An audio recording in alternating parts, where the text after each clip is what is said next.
ayun mga tropa, balik na tayo ng Naga.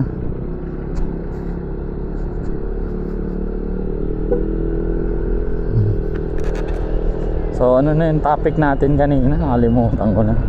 Yun, pahiging mayor ng Calabanga. Ano pa kaya yung mga magagandang i-improve dito sa Calabanga pag ako'y naging mayor? Siguro yung mga alam ko na, yung mga sabongero. Yan, yung mga sabongero, meron na sila ng weekly seminar sa pagsasabong. Meron na din silang enrollment fee para makabawi yung gagastusin ko sa pagpabubog ng syudad ng Calabanga.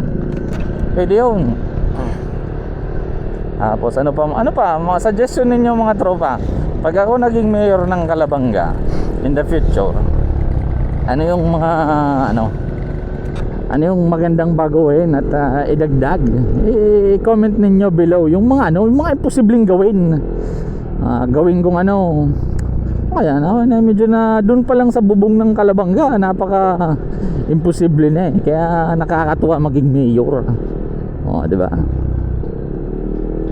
Pero seryoso mga tropa, pag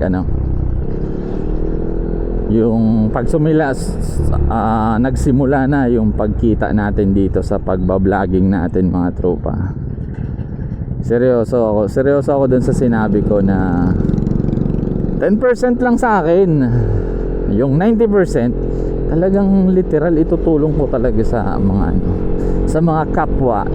Tapos takbo tayong mayor o kaya Governor Daddy Rod. Chalupet, Mayor Rod.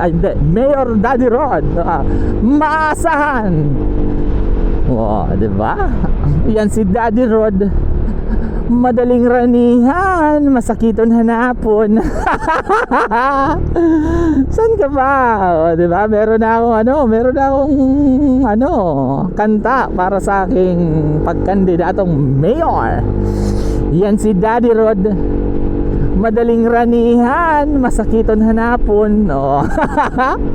Saan ka ba? Napakabilis lapitan pero sobrang hirap hanapin, diba? Hindi naman pwede kasing madali na akong lapitan tapos mabilis pa akong hanapin.